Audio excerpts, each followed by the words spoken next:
Bác Trương với tôi hai thầy trò, hai anh em làm việc với nhau nhiều năm. Tôi là Phạm Văn Trương, tôi 84 tuổi.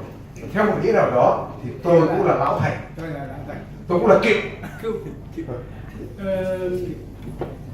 Our get together is taking place at a time when the My Lai massacre 50th anniversary is coming near. Chúng ta gặp nhau vào thời điểm khi mà kỷ niệm 50 năm vụ thảm sát My Lai sắp tới. So allow me to make a few remarks in relation to that event. Cho nên cho phép tôi nói đôi ý kiến liên quan đến sự kiện đó. First, the brave intervention. Thứ nhất, sự can thiệp dũng cảm. The number of My Lai victims is high. Số nạn nhân của vụ thảm sát My Lai là rất lớn. Estimates vary from one source to another, with 504 being the most commonly cited figure. Số liệu về nạn nhân bị thảm sát thì mỗi nguồn nói một khác, nhưng cái con số mà được nhiều nguồn dẫn nhất là con số 504 nạn nhân. This figure would have been much higher had it not been for the courageous intervention of 3 American servicemen. That's right. Con số thương vong lẽ ra còn lớn hơn thế rất nhiều nếu như không có sự can thiệp dũng cảm của 3 chiến binh Mỹ lúc đó. They were pilot Hugh Thompson, Đó là phi công Hugh Thompson, gunner Larry Colburn, tay súng Larry Coben and crew chief Jonathan Andreotta. và Jonathan Kuta. They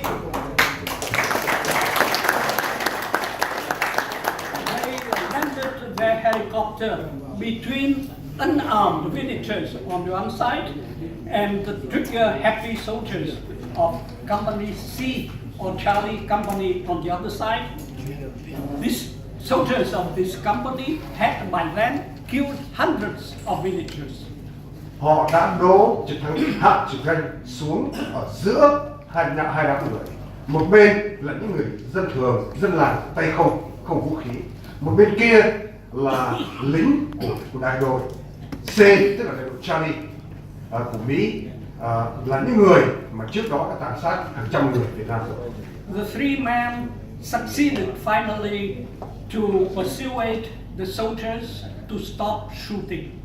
3 người lính đó cuối cùng đã thành công trong việc ngăn những người lính của đại đội C bắn tiếp những người dân làng. Andreotta was killed in the war just 3 weeks after My Lai.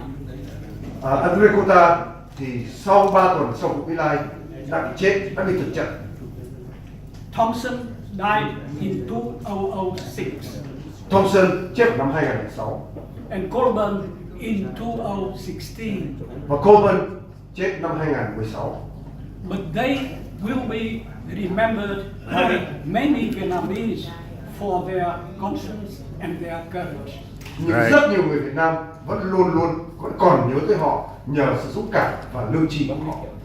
My second remark concerns the process of uncovering My Lai.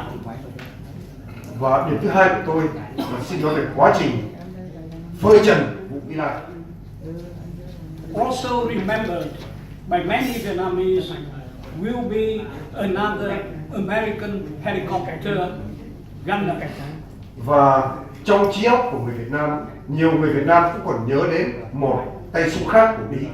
It's Ron Ridenour. Đó là Ron Adenauer. Ridenour uncovered the massacre 1 year afterwards. Một năm sau xảy ra vụ My Lai, Adenauer đã phát hiện ra giác vụ này. He first received with skepticism only stories told by friends and then quietly investigated on his own. Khi được bạn bè nói về vụ thảm sát này, anh ấy nghe một cách nghi ngờ và anh lẳng lặng một mình đi điều tra tìm hiểu vụ này. He flew several times over My Lai and gathered eyewitness and participant accounts from many other soldiers.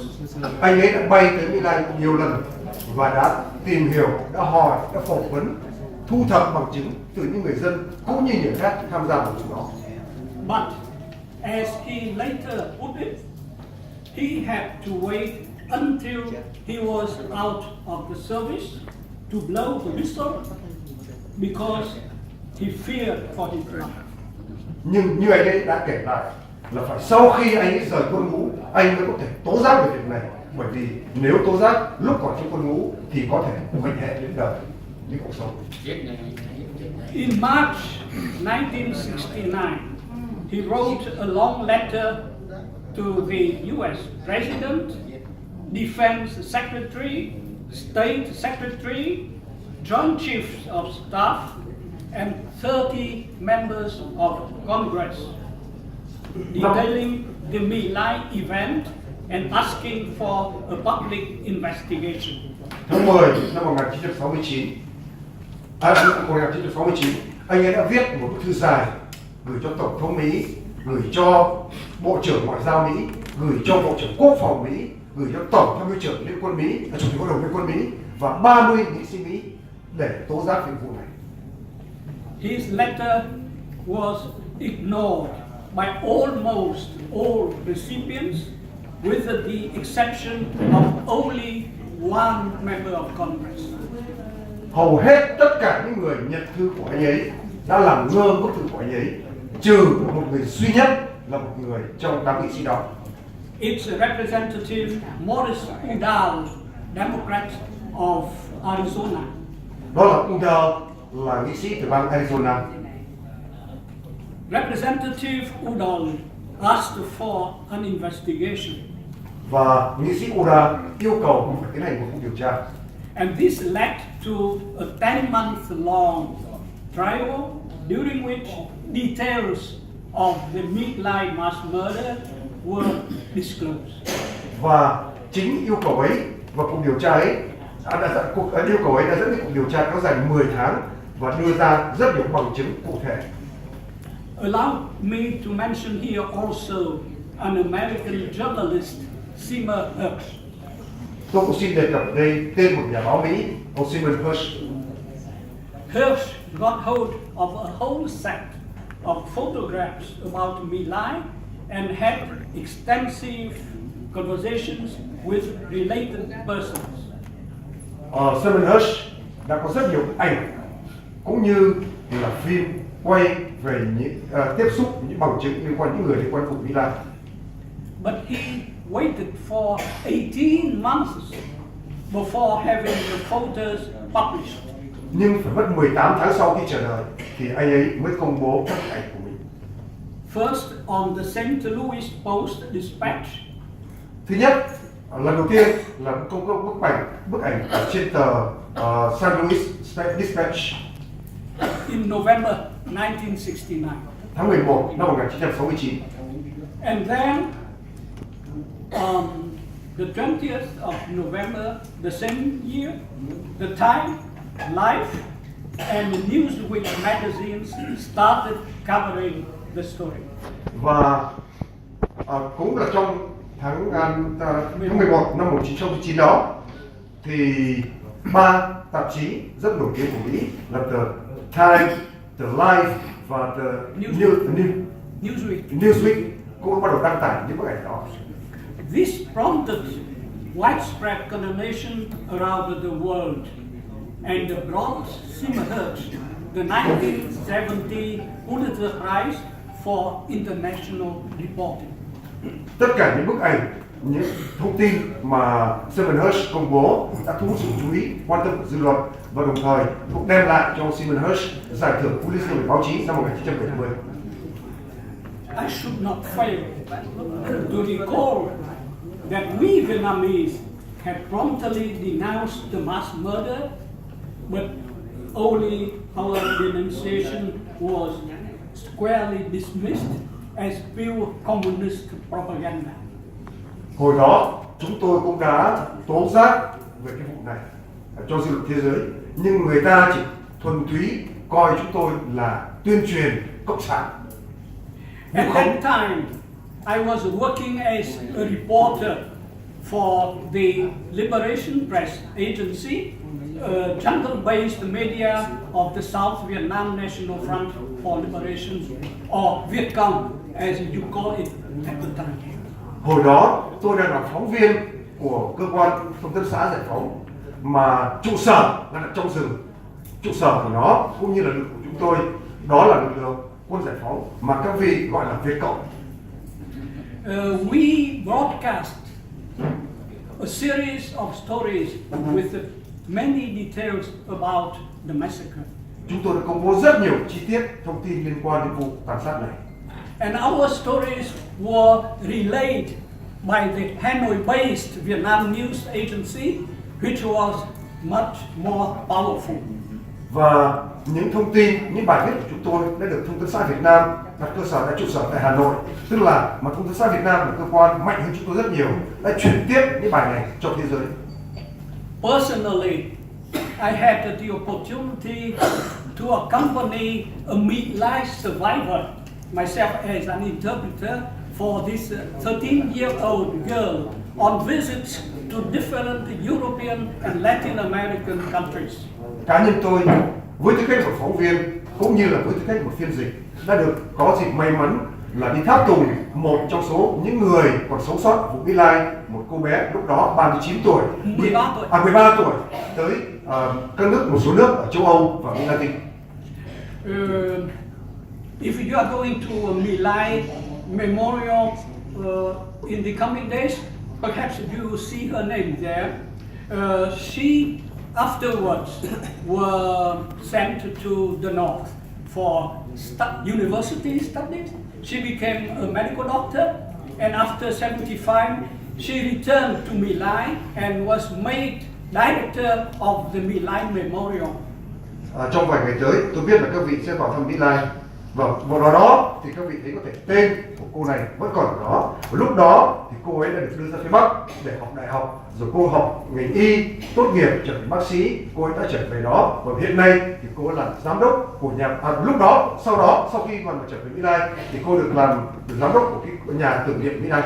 Her name was Võ Thị Liên, but she's no longer alive. Tên của cô ấy là Võ Thị Liên. Tiếc rằng bây giờ cô đã qua đời. We told our local audiences about what happened in My Lai. Chúng tôi đã nói cho mọi người ở những nơi tôi ở biết về chuyện My Lai. They showed quite a lot of sympathy and solidarity. Những người nghe chúng tôi kể thì thể hiện rất là thiện cảm, rất là có cảm tình và đoàn kết với chúng tôi. But I did feel deep in my heart that they were not convinced of our story. Nhưng tôi cảm thấy rất rõ ràng, tự tâm của mình tôi cảm thấy rất rõ ràng là họ nghe, họ thiện cảm như vậy thôi, nhưng họ không tin vào những chuyện chúng tôi kể về Mỹ Lai. At best, không được thuyết phục. Không được thuyết phục. Không tin vào. At best, they might think that some wrongdoing had actually been committed. Người ta có lẽ trong đầu người ta thì người ta chỉ nghĩ rằng có thể có chuyện gì sai ở đây, làm chuyện không hay ở đây. But they thought that we Vietnamese might exaggerate things, trying to make a mountain out of an anthill. Nhưng mà có lẽ là mấy cái vị Việt Nam đang kể chuyện này cũng chẳng qua là thổi phồng sự thật lên, làm cho chuyện từ bé xé thành to mà thôi. Perhaps the crime was too unbelievable for the story to be believed. Nhưng có lẽ là do tội ác ấy nó lớn tới mức, nó nghiêm trọng tới mức mà người ta không thể tưởng tượng là nó có thật.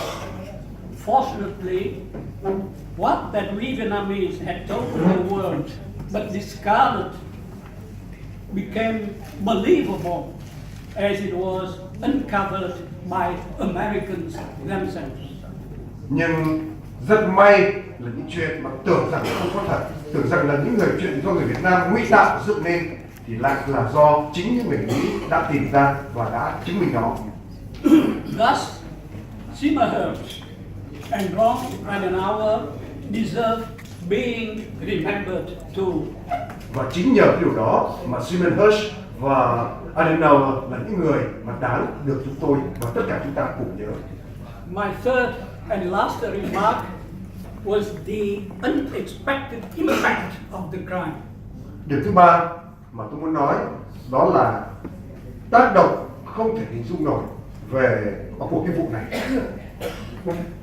By giving orders for the massacre, the U.S. military chiefs were turning young Americans into cold-blooded murderers.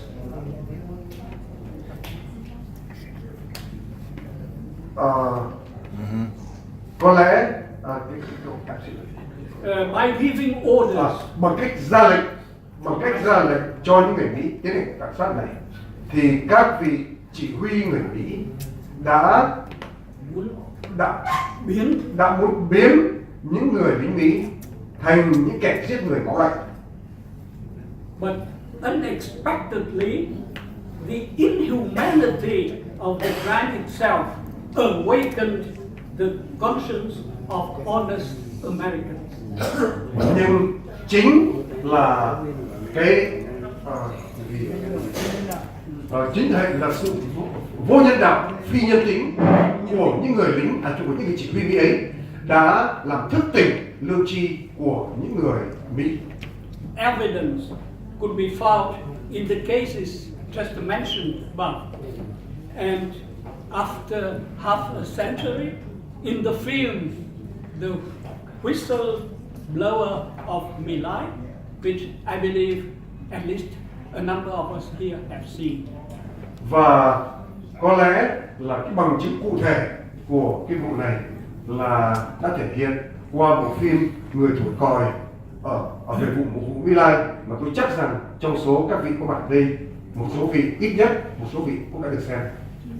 Thank you so much. Xin cảm ơn các vị.